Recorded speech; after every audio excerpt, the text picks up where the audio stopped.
Our banner said, soon Biden announces legal protections for undocumented spouses of U.S. citizens. CNN's banner said, Biden announces new protections for some undocumented spouses. Here was Fox's banner, migrant arrested for raping 13-year-old in New York City. Yes. That was Pramila Jayapal, that represents the 7th District of Washington, laughing about Fox News covering the latest crime by an illegal immigrant in New York City. The number one response by politicians when something like this comes out and then they take criticism for it is to say that their comments or the situation was taken out of context. So here's the full context of their conversation. Great citizens. But there's a lot of fear-mongering. There's a lot of fear-mongering. Absolutely. And I think it's kind of remarkable that the polls I look at, the national polls, actually Americans still support immigrants. They support immigration. It's just that they would like to see a system that actually works and that can keep them safe and secure. And all of us want that. And, I've been working on this issue for 20 years since before I came to Congress in the streets as an activist. Let me show you this is one of the reasons that people have these sort of thinking.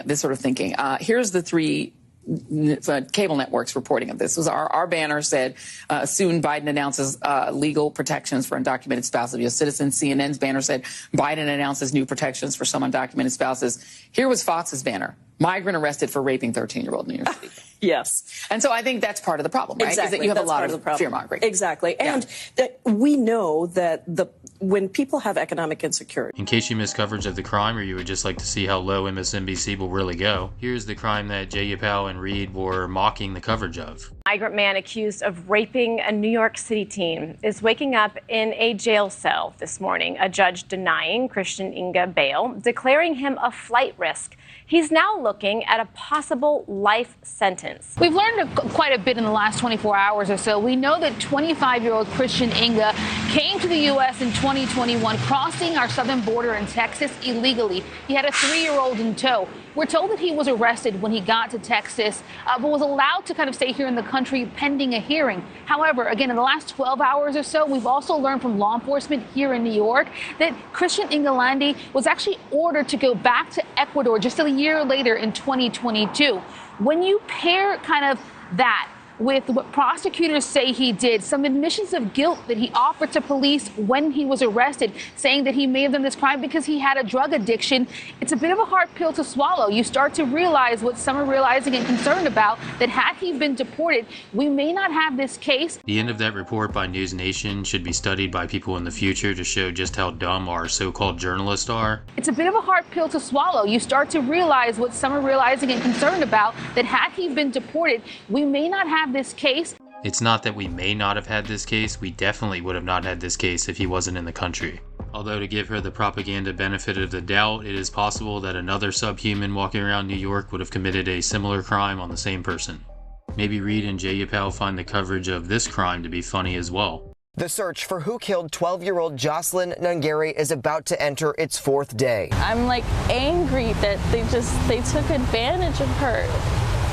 She's so young. Her mother, Alexis, couldn't hold back tears, telling our Corley Peel she hopes someone will recognize these persons of interest police have identified. I want them to face everything they put her through and more and worse. This is Jocelyn with one of the men police want to talk to. Her mother doesn't recognize him. The image captured outside this 7-Eleven off Rankin Road around 12:15 a.m. Monday.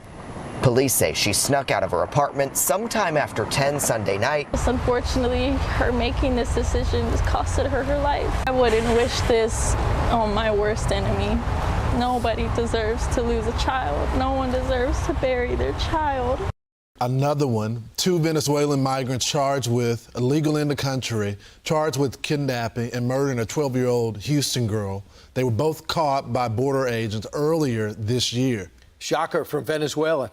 DHS sources telling Fox that just weeks before Jocelyn's death, the 2 suspects were released into the U.S., with one of the migrants claiming he was afraid for his life if they sent him back to his home country. Now we know what he was up to. Meanwhile, a couple of State Department officials were caught on hidden camera by Project Veritas, where one of them admits that they are attempting to change the demographics of the United States. They also admit that their programs are wasting taxpayer dollars in other countries, and one of them even laughs about how their immigration policies are not working. Because apparently if you work at the State Department, helping to destroy the United States is hilarious. There's got to be some things that you're like, man, I wish I could tell the world about this. Oh, there's a lot of things, but mostly with immigration. I wish people knew that we're letting in criminals daily. The big issue for the Hill, for our region, is migration. So we poured a lot of money into Central America. Like how much? $4 billion over 4 years. But now migrants are coming from elsewhere, like Venezuela. Somos de nacionalidad venezolana. Tenemos vuelo para Nueva York. Entonces, ¿le compraste un vuelo con Spirit? Sí. 40. Sí. Entramos con la cita de CBP1 por el puente fronterizo. So what is the end goal? Why are they allowing it? They want to change the demographics of the United States. So our aid goes to female prisons in Mexico. Some of them, yeah. To like help train them up. I'm working with gender issues in Pakistan, so we're trying to recruit, retain, and advance more women in law enforcement. The question becomes, should we be spending U.S. taxpayers' money in our country on this issue? Women that they don't seem to care about. Secretary Blinken, how close are you to him? 5 degrees separation. This is such a niche industry that flies under the radar that the average American does not know. Most people don't know what we do. Mr. Chairman, thank you very much to you, Ranking Member Risch, all the members of the committee, and thank you for the opportunity to testify today. He has briefings coming up in 2 weeks. He has briefings? Yeah, on the Hill. About? The FY 2025 budget request. And that's like with all the congressional people. The big issue for the Hill, for our region, is migration. So, help stop migration. What are we doing to stop migration? He's not accountable for that, is he? Yeah, we do stuff for it. Oh, do you? Yeah. Oh, I didn't realize that. It's called the root causes strategy. Ooh, it's giving money to support and help people at where the origins of the migrants are, so they feel like they can stay there instead of migrating out. So it's Central America, basically. It's what? It's basically Central America, like support and development. So we poured a lot of money into Central America. Like how much? $4 billion over 4 years. Oh, it's like a lot of money for those places. It's a lot of money. Is it doing anything? I think for them, yes, but now migrants are coming from elsewhere.